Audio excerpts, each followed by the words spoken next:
very conscious it's as time flies. Today, we're joined by Jay Rettinger from PooPrints, and I think it's no exaggeration to say that every time I mention the organization, we get lots of really interesting comments. Who on earth are PooPrints? What on earth it's about?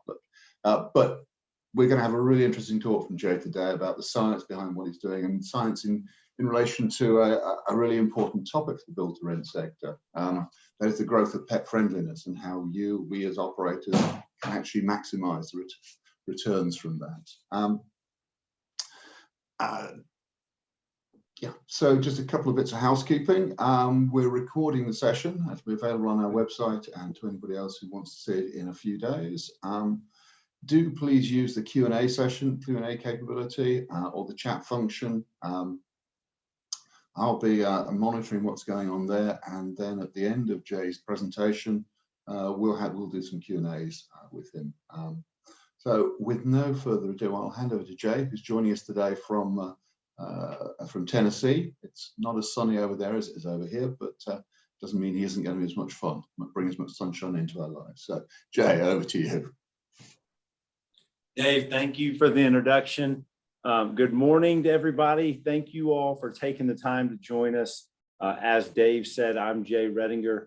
I am CEO of Bio Pet Laboratories, and we are a US-based animal genetics company. I am coming to you from Knoxville, Tennessee, where hopefully we get some sun today, but it's not up just yet, but it'll be up in a little bit. What I want to do is I'll tell you all a little bit about us and a little history here. I'm going to share my screen. You don't want to have to look at me the whole time, so I'm going to share my screen. We've got a little bit of a presentation here.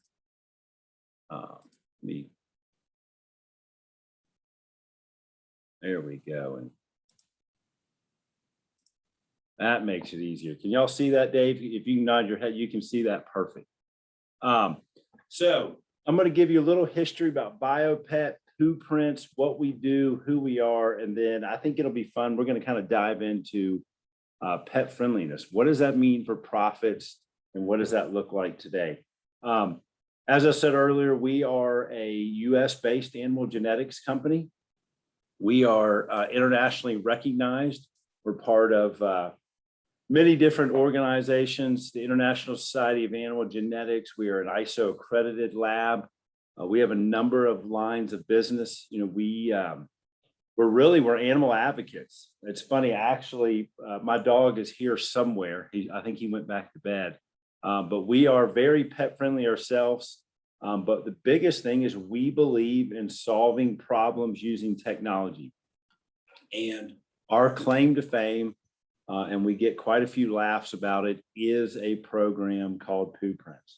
And for those of you that don't know, it basically is a DNA scheme that is designed to eliminate and reduce fouling. So our involvement in the multifamily industry, you may kind of be thinking, or BTR, as you may be thinking, well, what's an animal genetics company doing? What do they know about the industry? We basically, and I'll come back to that story towards the end and more about the service, but we were sought out years ago to help solve a problem. And to give you kind of some numbers about our program today, we have registered, and our involvement in the industry, we've registered almost 500,000 dogs across the world within our program, serving communities, municipalities, but mainly communities and assets. We work with over 1,000 different management and owner groups. We have been proven 95% effective in reducing and eliminating waste. As I kind of mentioned a minute ago, we're serving about 5,000 clients across the world. So that is us in a nutshell. Now I thought it'd be interesting to start at the top and talk about the trends in pet ownership.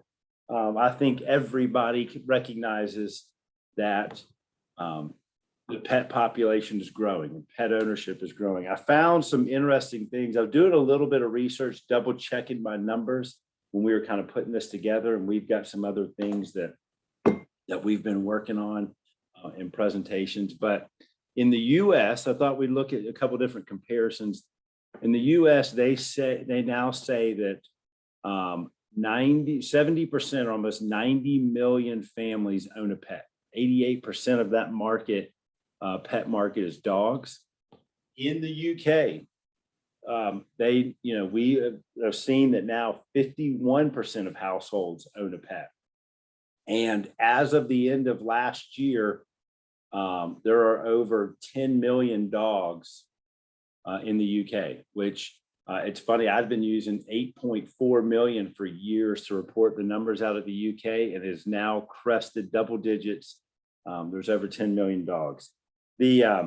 I think everybody saw in last year in the unfortunate times we had, that pet adoption was through the roof. Many people credit pets for making it through the pandemic. We saw numbers and studies here and really abroad that a lot of people that lived in lofts and apartments and that kind of rent to own units were probably the biggest percentage of pet adopters because they found themselves in isolation and things like that and needed companionship. So that all of that kind of leads to this trend of pet ownership. And what does it mean for us? What does it mean for multifamily and BTR? How do we adjust to this? How do we make profit from this? What I've seen that there's, it may be the only thing the US is a little bit advanced in is adjusting to this pet friendliness.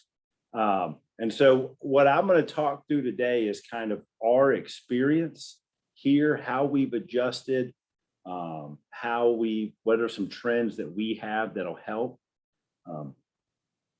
It's funny, several years ago, even 5 years ago, if you didn't have an open space, a yard, some grass, you didn't get a pet. You didn't own a pet, you didn't adopt a pet. But now it doesn't matter. You can live in a closet and you can have a dog. And you live life with your dog. And I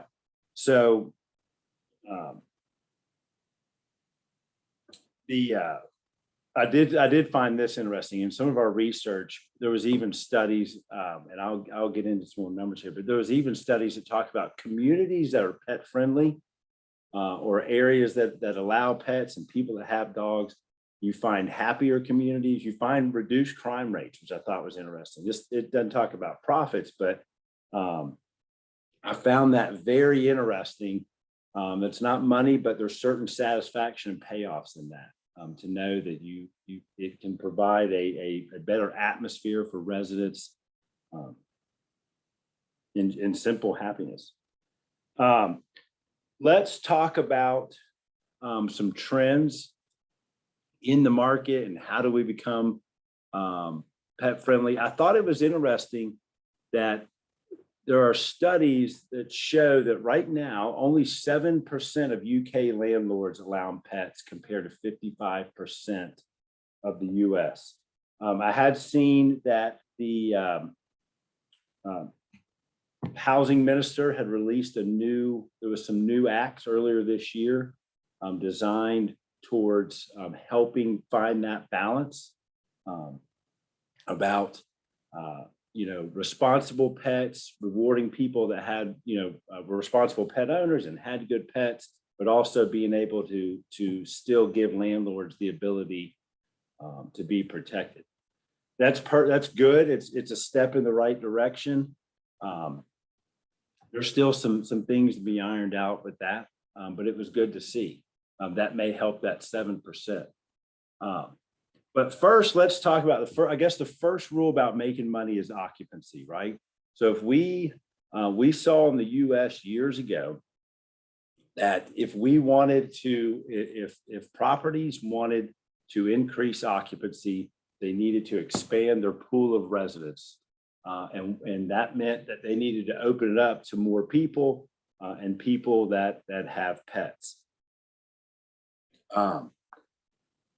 We have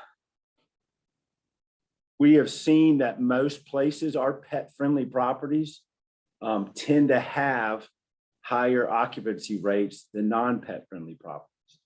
Now, I tried to pull some numbers and there weren't great statistics. So I'm going off experience here and what we see, but what a lot of properties have done that we've seen is you look at different restrictions. You have size restrictions, breed restrictions, things like that.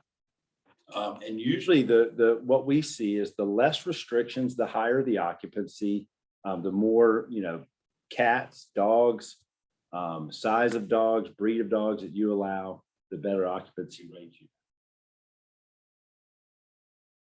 You have to excuse me, I'm still drinking, getting my coffee down this morning. We have seen things that talk about retention rates.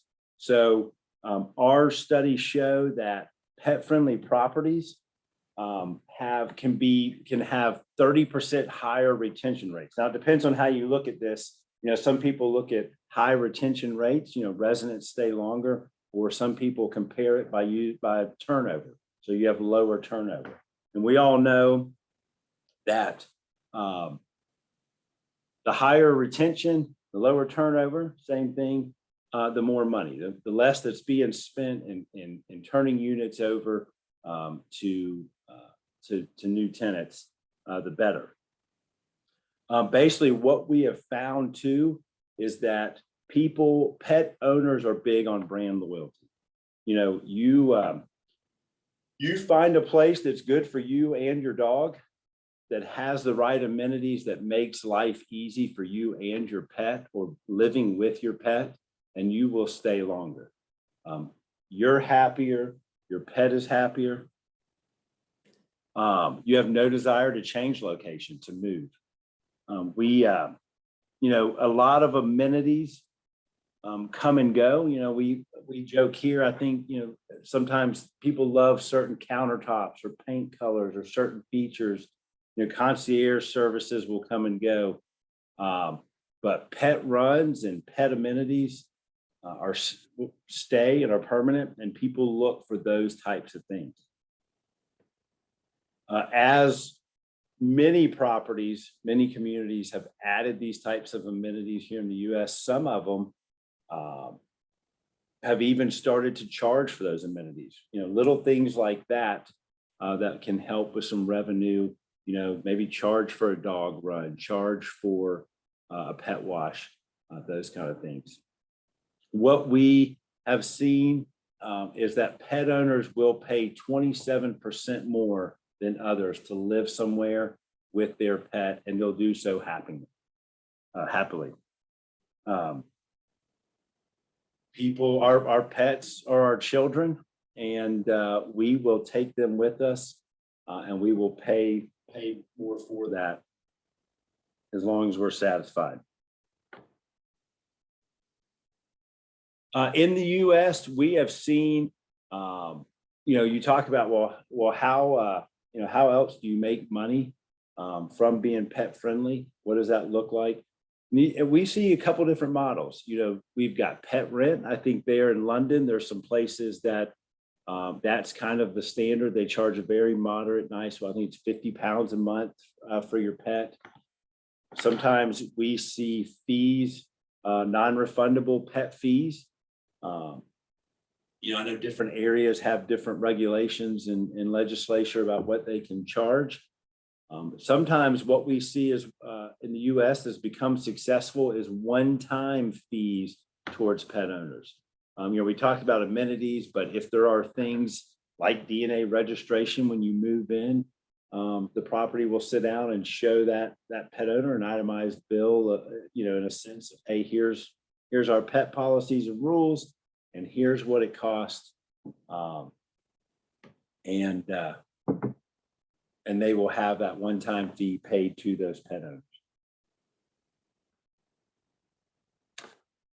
So let's talk about, so with pet friendliness can come many of options for profits, but it can also bring on its issues. And so that's where we come into play.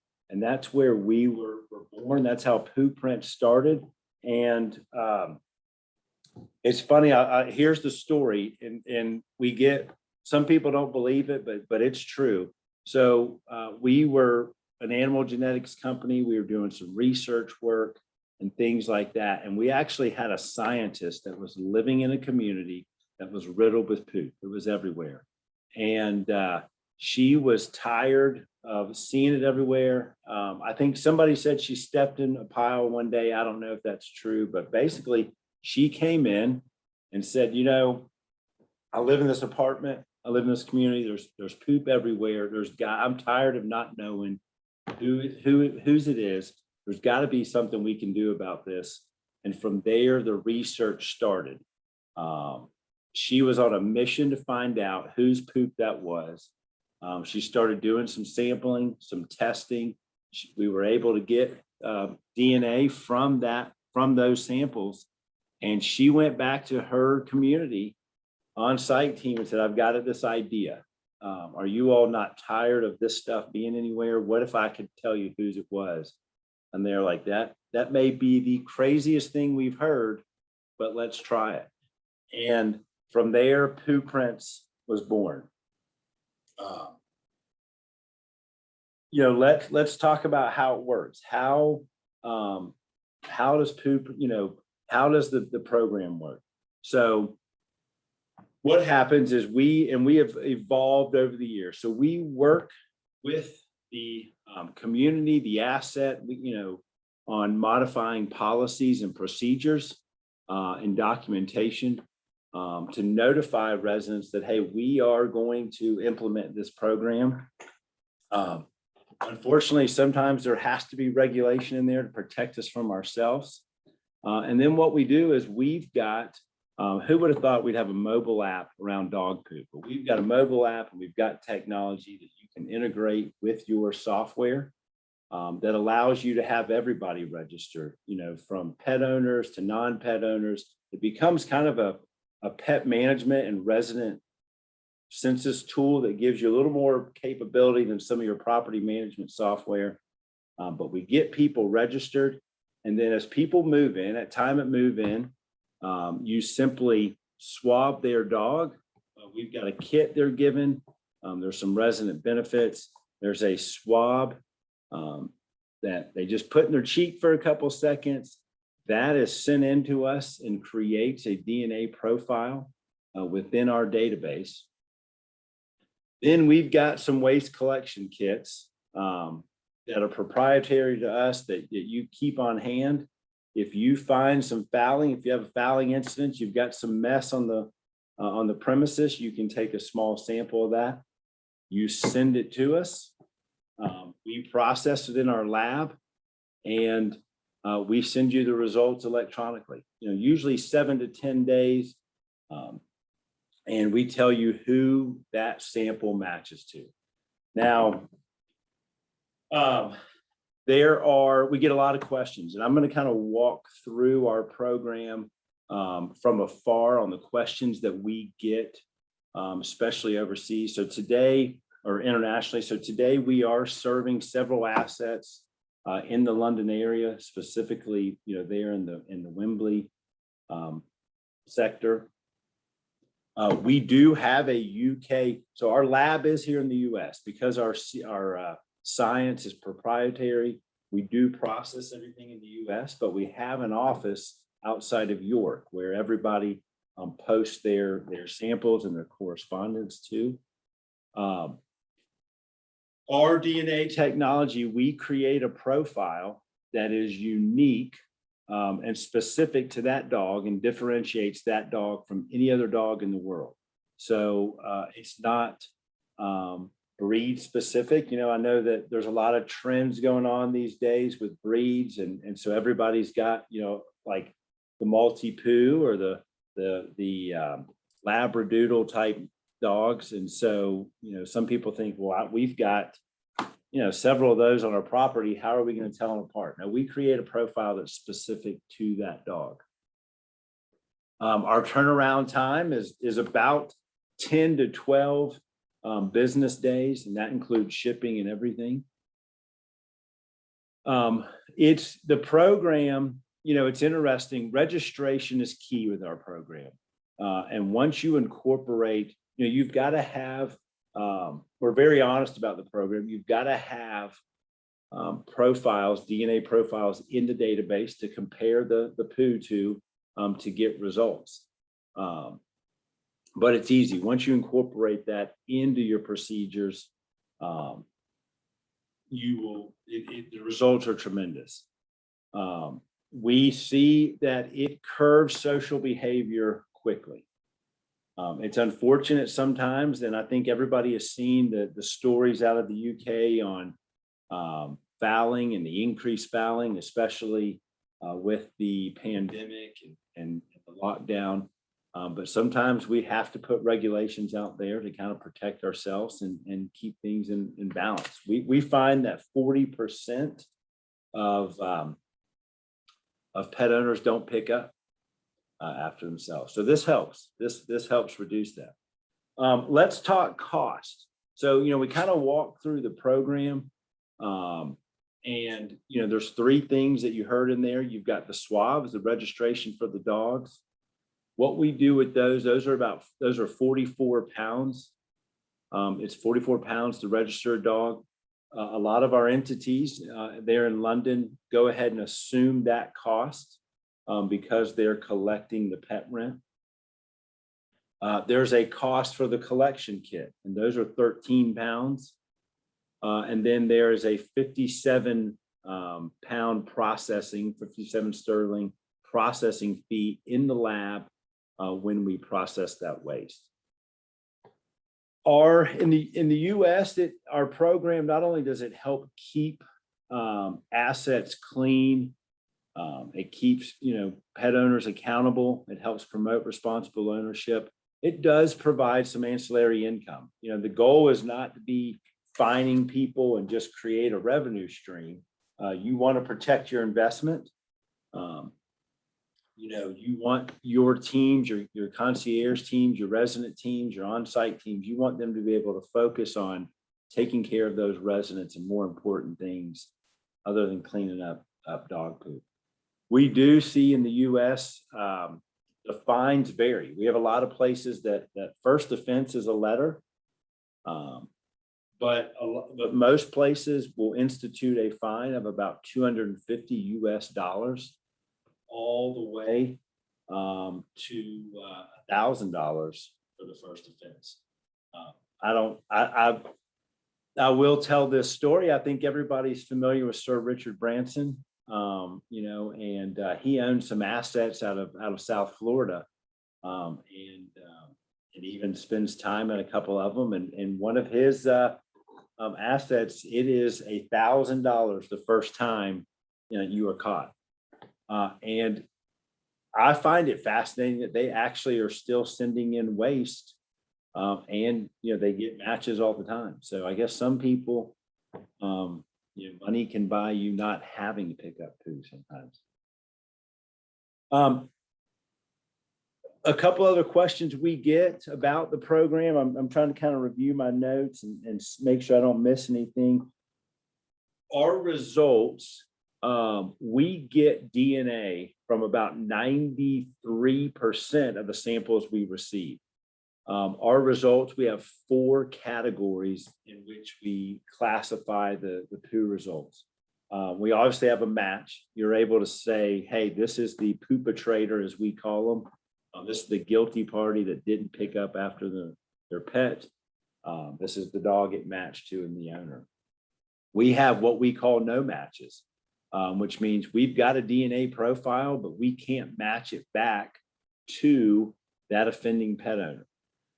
We have a number of reporting tools and kind of cool little tools in our app to help you narrow down who that could be and make sure you've got that pet registered. If it's a common area, communal garden, sometimes We work with those on-site teams to recommend that they don't test in certain areas. You could have some public space and pass through, and we work with you in a number of manners to help curve that behavior somewhere else besides around your asset.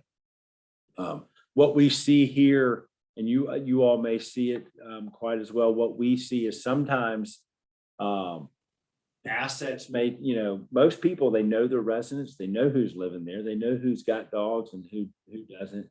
But what we see is that we actually help find communities. We help them locate kind of what we call unauthorized pets. Everybody's probably got a handful of pets they actually didn't know were residing there. People will always kind of hide some animals. And ultimately what that means is additional income that you didn't know you were missing.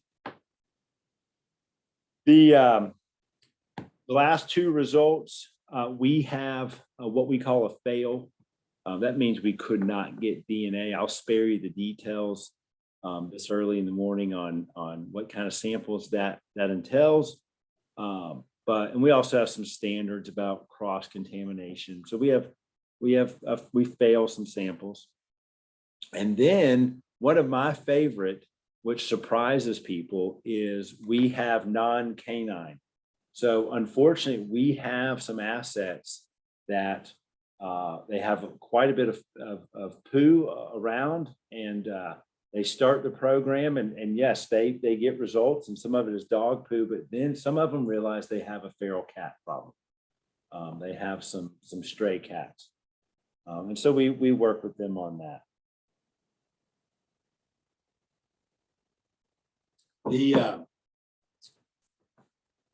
I'm trying to think. We service all types, high rises, what we call garden style. We've got communal gardens.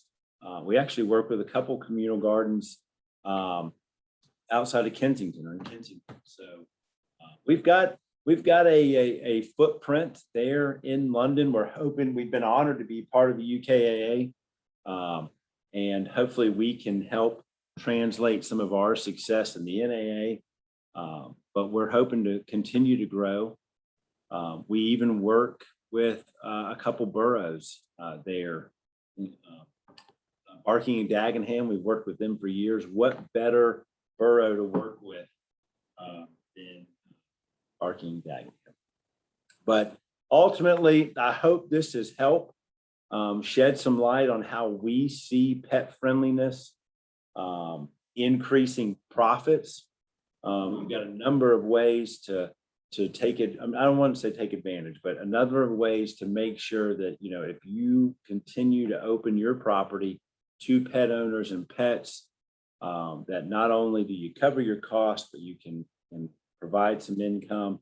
We provide accountability. We provide a pet management tool, with our technology, and hopefully help you have a cleaner and greener property. Jay, thank you. That was 95% of the time fascinating. I'm glad you refrained from going into some of the reasons why you can't analyze poo, particularly at 4 o'clock in the morning for you. And I'm hugely impressed by your energy, that you're able to function effectively at that time. So I'd encourage anybody who's watching to send in some Q&As. But in the meantime, can I ask you a couple of questions? I will ask you a couple of questions anyway. Trust me, there is nothing off limits here. We get all kinds of questions when you start talking about poo. Okay, well, let's not start off on that level. We'll start a bit more than that. You mentioned that 70% of properties in the US accept pets. What's the reason for the 30% who don't? Do you have any insight into that? Yeah, actually, it was 55%. 55% of landlords accept pets. I have a couple thoughts on that. We have seen that a lot of times there is that perception that the problems outweigh the benefits. But I think a lot of people are slowly transitioning that mindset. quite frankly, too, a lot of the markets where we see that you have fewer pet-friendly assets, fewer pet-friendly units available, are also the markets that are just growing so fast, that have such high occupancy rates across the board, that they haven't had to yet. I don't know if y'all familiar with Texas, everything's bigger in Texas, and especially occupancy rates. And Dallas is one of those markets. They've got some pet-friendly units, but not as many as other markets, because they haven't had to. But we are starting to see that increase. That's interesting. What objections do residents give when you introduce a program like this? Great question. We have found that most of our clients, that's been the biggest hesitation in rolling out our program, is worried about resident reaction. And we have been fascinated. It's fascinated me. I've been with the company about 3 years now, that we don't get the pushback that we normally get. Sometimes you will see this contention or resentment among pet owners and non-pet owners. And the best thing about our program is that you're satisfying both. Non-pet owners obviously love it because they are tired of the poo.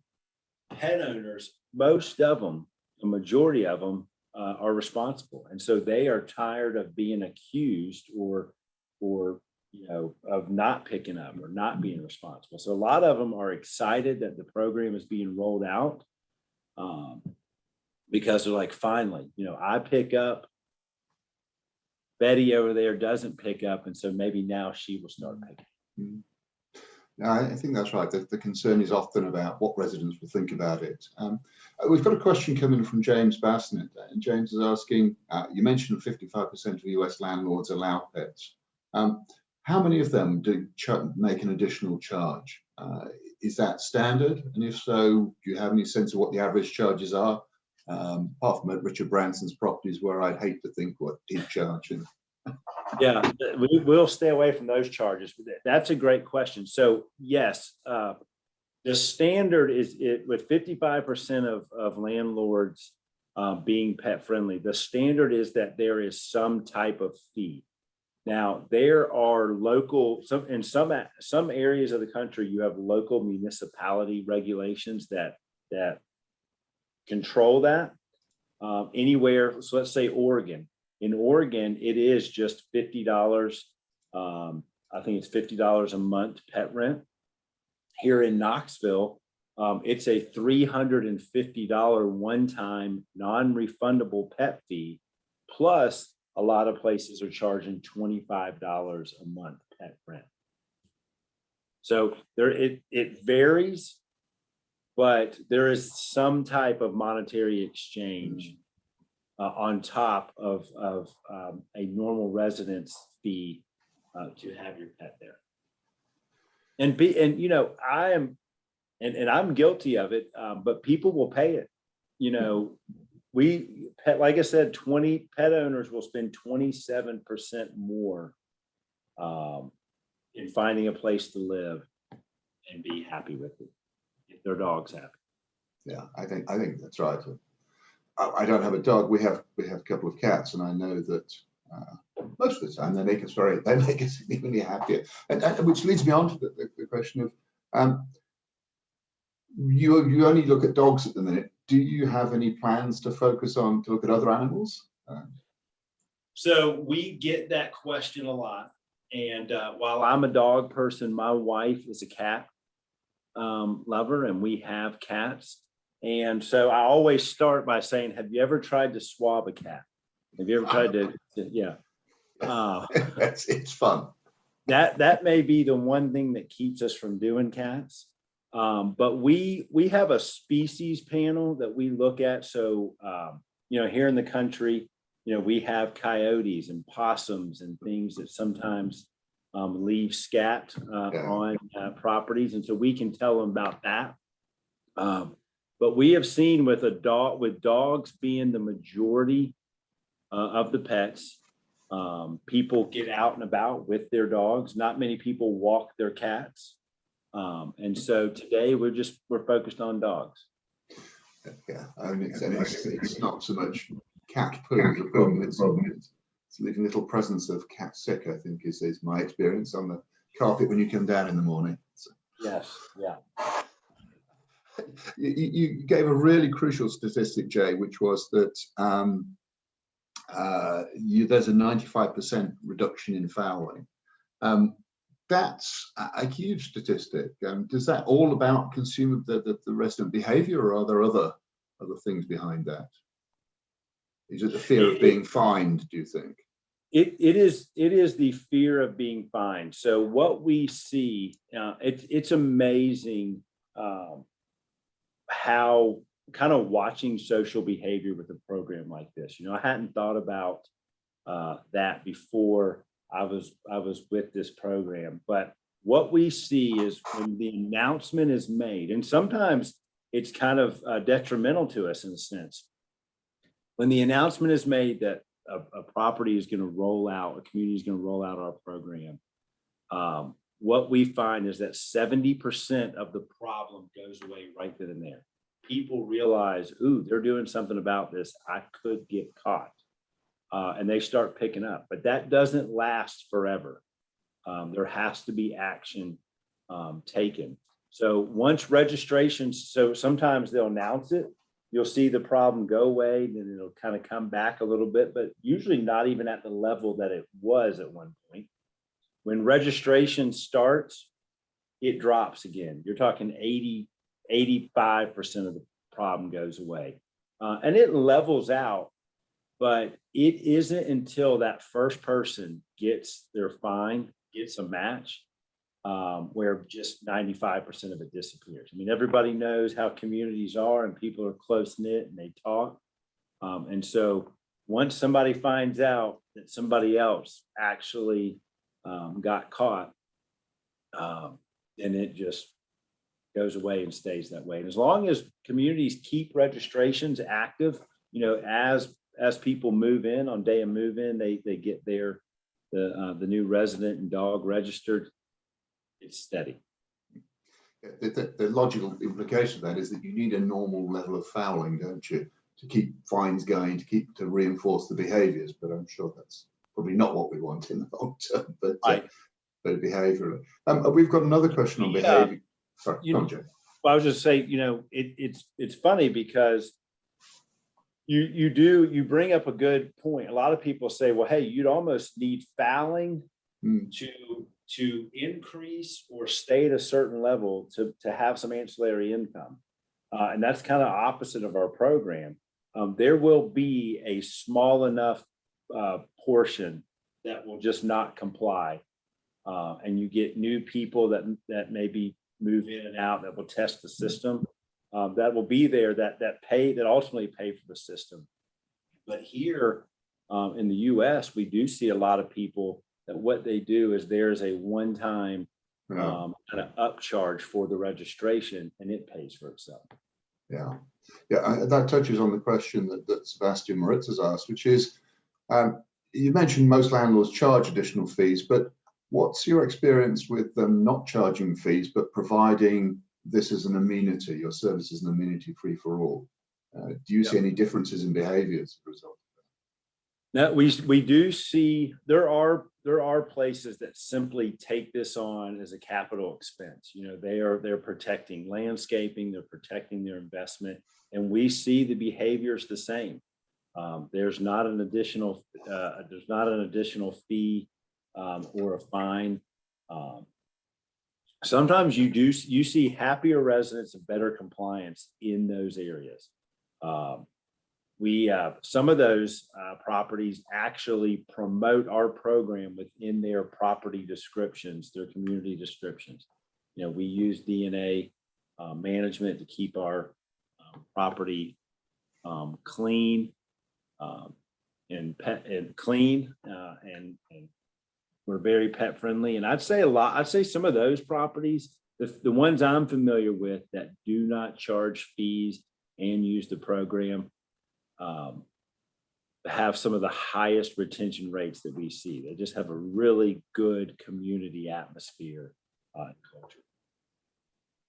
Interesting. Can I just, sorry, go on, Jay. No, go ahead. Go ahead. Can I ask a slightly broader question? You know, in the UK, there's a big program of microchipping pets. Are there links that you can make to that microchipping piece, so in case a pet gets lost or something? Yeah, that's another great question. So, and I will spare you my soapbox on microchipping and where pet regulation goes. We work quite a bit with different legislatures and have quite a few conversations with different MPs on microchipping and regulation. And I personally, as I've visited over the years, I think eventually DNA will be a complementary aspect of the microchipping. But we do have a lost and found aspect. So DNA, you know, microchips can be removed. Microchips, there's about, I think it's like 30 different frequencies and vendors across the world that do different microchipping. So there can be problems there, but DNA is 100%. DNA is the same, and it's 100% of ownership. And that one small thing that brings me back to, with our registration, that also helps is that in each kit we include a tag. So every dog gets a unique number that is specific to that dog. We have a really pretty, I wish I had one here. Somebody's taken it off my desk. We have a really pretty tag that they get, and on the back of that tag, it's got their number and PooPrints.